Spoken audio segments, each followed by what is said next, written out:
वर्ग, विद्यार्थी व सर्व देश बांधवांना प्रजासत्ताक दिनाच्या हार्दिक शुभेच्छा। माझे नाव अल्फा चौधरी आहे। मी अलिबाग नगर परिषद उर्दू हायस्कूलचे इयत्ता 9वीची विद्यार्थिनी। सर्वात प्रथम मी आपण सर्वांचे आभारी आहे की आपण मला येथे बोलण्याची संधी दिली। आज आपली म्हणजे प्रजाची सत्ता सुरू झाली।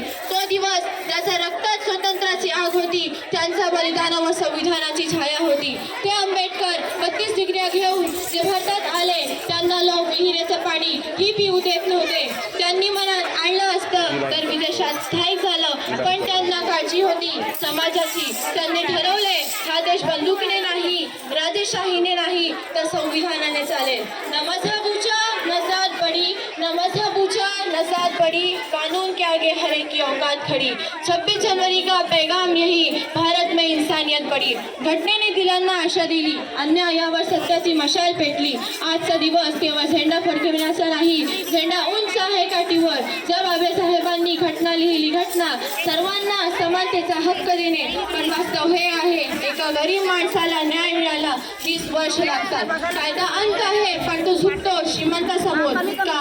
एका शाळकरी मुलीला शिक्षणासाठी लढावं लागतं कारण ती मुलगी आहे नाही। एका शेतकऱ्याला रस्त्यावर उतरावं लागतात कारण त्याचा घाम स्वस्त आहे।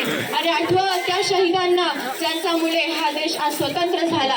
बंदूक शांत झाल्या, कलम बोलू लागलं, पण आजही आपल्या मनात काही लोक धर्मवाद आणि जातीवाद यांचे बीज बोलत आहोत। इतिहास में एक पन्ना आता है, 88 साल के बहादुर शाह जफर जब रंगून में नजरखाने में कैद थे, अंग्रेजों के चापलूस ने जफर के लिए 2 पंक्तियां लिखी और सुनाई। जफर दमदमे में दम नहीं है, खैर मांगो जान की, दमदमे में दम नहीं है, खैर मांगो जान की। ऐ जफर झुकने लगी है शमशीर हिंदुस्तान की। उस पर बूढ़े शेर ने कील उठाई और उस जेल की दीवारों पर उस 2 लाइनों में और 2 लाइनें जवाब की लिखी। काजियों में बू रहेगी जब तलक ईमान की, काजियों में बू रहेगी जब तलक ईमान की, तब से लंदन तक चलेगी तेग हिंदुस्तान की।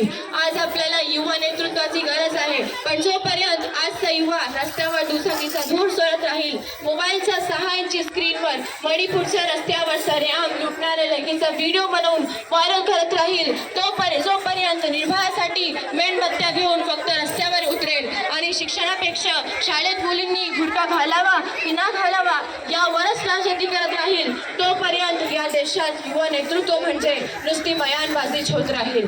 अनेक लढा लढून जे स्वतंत्र आपल्याला मिळाले ते आपण राजनीती करण्यातच घालवायचे का?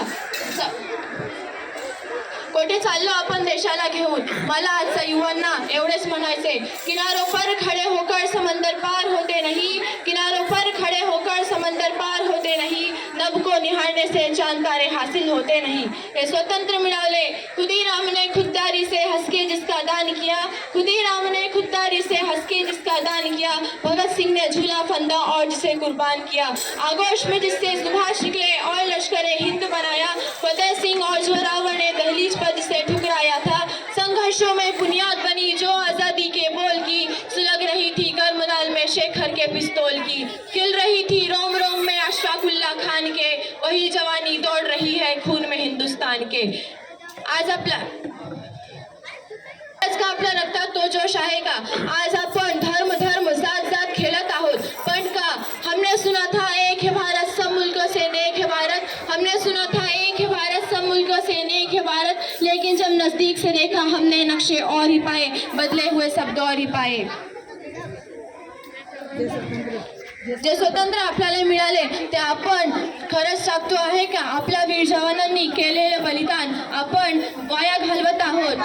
वो थे लाडले अपने माओ के पाले, वो थे लाडले अपने माओ के पाले, मगर हो गए वो गोलियों के हवाले। आज़ादी के लिए जान लुटा दी, वतन को जगाकर खुद सो गए। आखिरी पंक्तियां कहकर मैं आपको छोड़ना चाहती हूँ, आप गौर से सुने। बांट दिया इस धरती को चांद तारों का क्या होगा, बांट दिया इस धरती को चांद तारों का क्या होगा, नदियों के कुछ नाम रखे बहती धारा का क्या होगा, नस्लों का जो करे बंटवारा रहबर कौम का ढोंगी है, क्या सूरज अलग बनवाओगे, एक हवा में सांस है सबकी, क्या हवा भी अलग चलाओगे, कहाँ ले जाना चाहते हो यारो इस देश को, सोचो, सोचने वाली बात है। जय हिंद।